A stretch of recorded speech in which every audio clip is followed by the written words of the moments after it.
And here's Shout Out by meniekeime, Chapter 38, A Pregnancy Story. Harry's Point of View.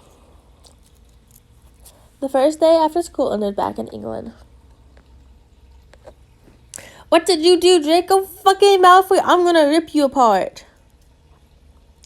Draco had already started running when father scurried after him, wand raised. His own father was on his heels, and his blonde hair was waving behind him.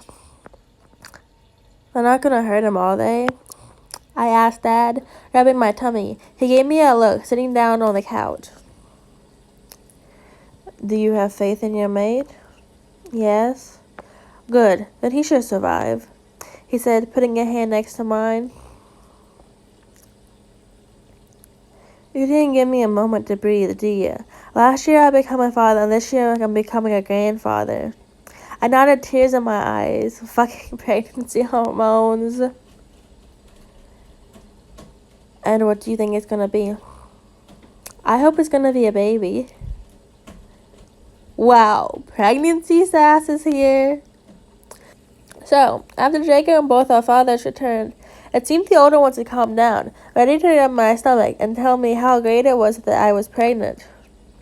I felt way too overwhelmed by the situation, so Draco had to get me home before we were meant to leave. I felt really bad leaving Dad with the two crazy alphas, but he seemed as if he could get the situation under control.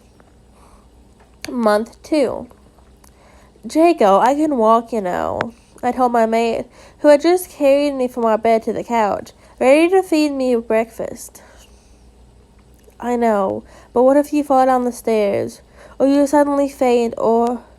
You know, I'm not gonna die if my feet hit the floor. Now bring me my breakfast. I'm hungry and cold and angry with you.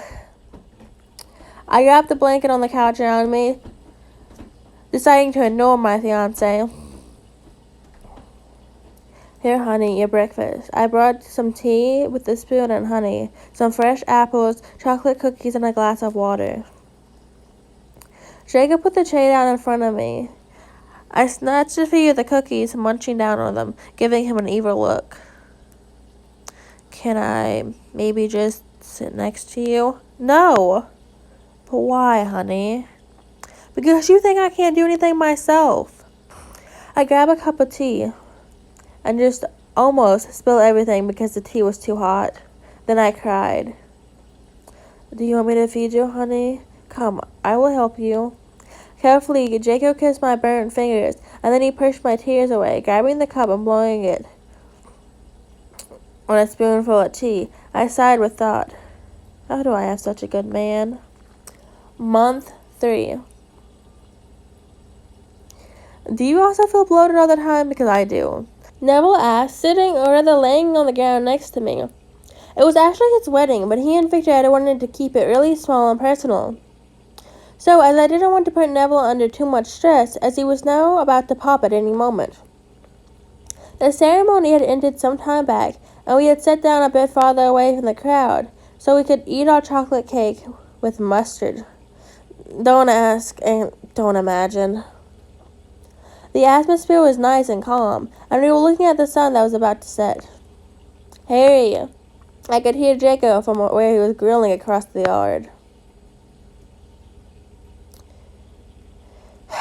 I guess I have to go look after my mate, Neville, I said, slowly sitting up, after I gave Neville my hand to help him up. Because his stomach was so big that standing up and sitting down alone was impossible. He kept on holding himself on me, even when I had him up on his own feet. Everything okay? I asked him, but he clasped one hand over his tummy and the other was holding mine. Cramp. Or, wait. By now I had gotten scared. Victor! Draco! I yelled as I seemed to be having a hard time. What is it, Neville? Are you dizzy? Can you tell me how many fingers I'm holding up? Talk to me. Our mates had reached us, Victor bowing over his newly assigned husband. My water broke. I'm in labor. I'm giving birth. Shit, this is really happening. Neville mumbled, Really? Right now? Victor gave us a distressed look, picking up his mate and running. We'll be at the hospital. You do the rest. He yelled at us, leaving Draco and me alone to deal with the guests and tell them. We're not getting married when I'm 9 months pregnant, okay? I request, well, more like order at Draco. Whatever you wish, honey, now. Come on, let's tell the others. 4 months pregnant. Oh my god, they're so cute and small, Alex said, stroking the head of Neville's daughter. They really are a blessing, but you have no idea how terrible it is when your doctor tells you to have a C-section when you're in labor already, just because Alstaven too big for a regular birth, Neville said, cuddling his second-born, Spaz. The size difference between the two was quite visible. Alec gave the baby girl away to Victor when she began to cry, turning over to my side.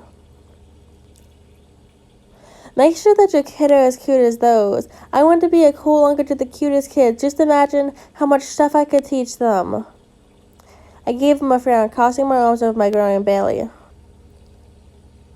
I am not happy when I think about this. You can give the child a break when they start crying and screaming, but we can't. I was a bit upset, so I started to cry. I hated the hormones and might make me seem like a crybaby.